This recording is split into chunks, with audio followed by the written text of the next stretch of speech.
l'heure des grands discours à New York. La 72e Assemblée générale des Nations Unies accueille les grands de ce monde cette semaine à son siège de New York.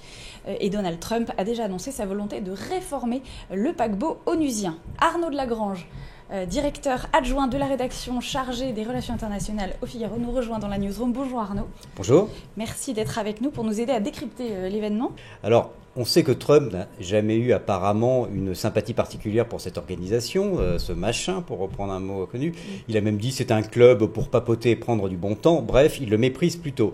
Et là, il a envie de le réformer. Alors, ce n'est pas nouveau. C'est-à-dire que les présidents américains, tous ont dit en gros que les Américains payaient trop et que l'ONU devait être plus efficace et plus performante. Ce qu'il y a, c'est que là, Trump est plus menaçant, en fait. Et c'est vrai que les Américains ont quelques arguments, quand même. Ils payent un quart du budget général.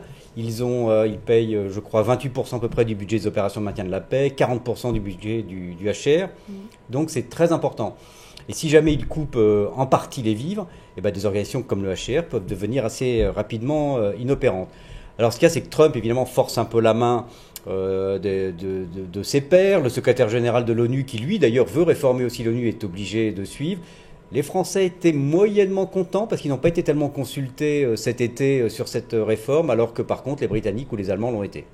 Est-ce que l'ONU est profondément réformable? Est-ce que c'est possible de la réformer? En tout cas, c'est souhaitable, très clairement. Après, l'ONU est importante, c'est un outil extrêmement nécessaire. Il est certain qu'il y a des choses à faire. Alors, il ne faudrait surtout pas couper les vies. Par exemple, si les Américains suppriment 50% du budget du HR, il va devenir inopérant. Donc, or, c'est des organisations qui font un travail absolument indispensable. Donc là-dessus, il faut faire attention, mais il y a des choses à faire. Il y a des gens qui font un travail remarquable sur le terrain, même des gens qui risquent leur vie. Il y a des qui payent de leur vie le travail pour les organisations de l'ONU chaque année. Donc il faut respecter tout cela, en être conscient.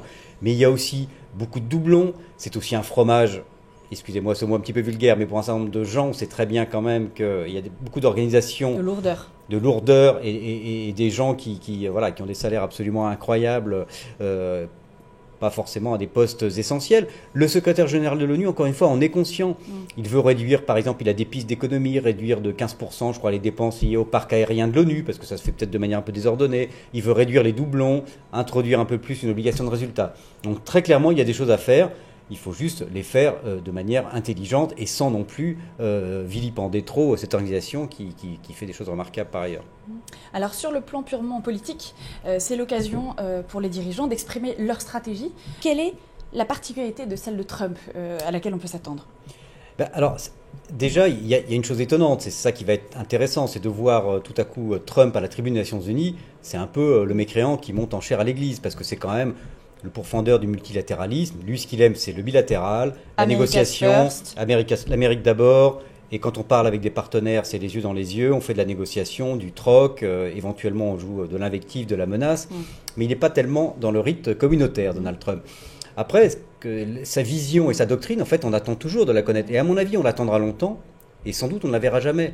Parce que ce n'est pas un homme de doctrine. Il a dit lui-même, je suis flexible, je m'adapte, je regarde comment le monde évolue et je m'adapte. C'est un homme qui aime, en fait, qui est pragmatique, qui considère que les relations internationales ne sont pas une affaire de principe, qui ne se sent tenu par rien.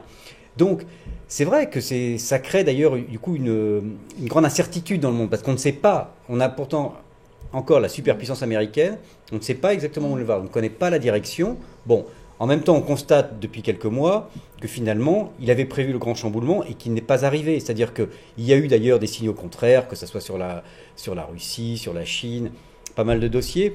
Le grand chambardement n'a pas eu lieu. Alors on peut s'en réjouir en se disant, bon, le monde n'est pas sans dessus-dessous, il n'a pas tout cassé, les alliances, etc.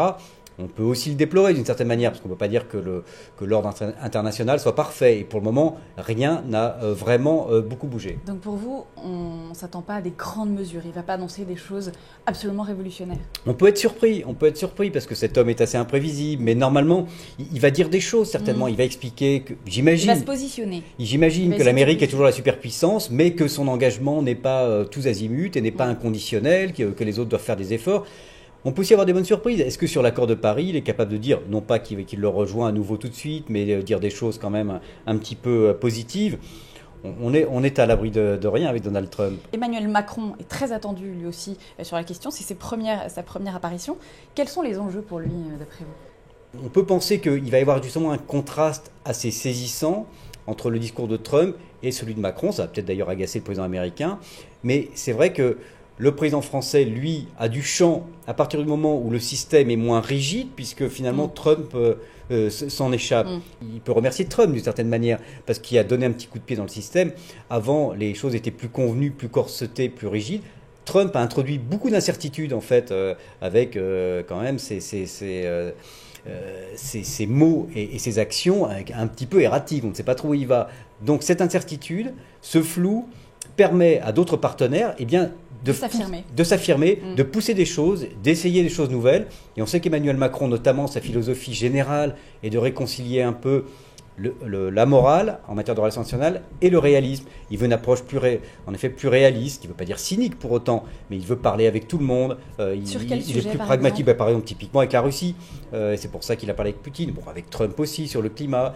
Il ne s'interdit pas un certain nombre de choses. Il veut casser les codes, on sait que c'est sa tactique, c'est sa stratégie ou sa méthode, en tout cas, un peu tous azimuts. Et en matière de relations internationales, c'est aussi le cas.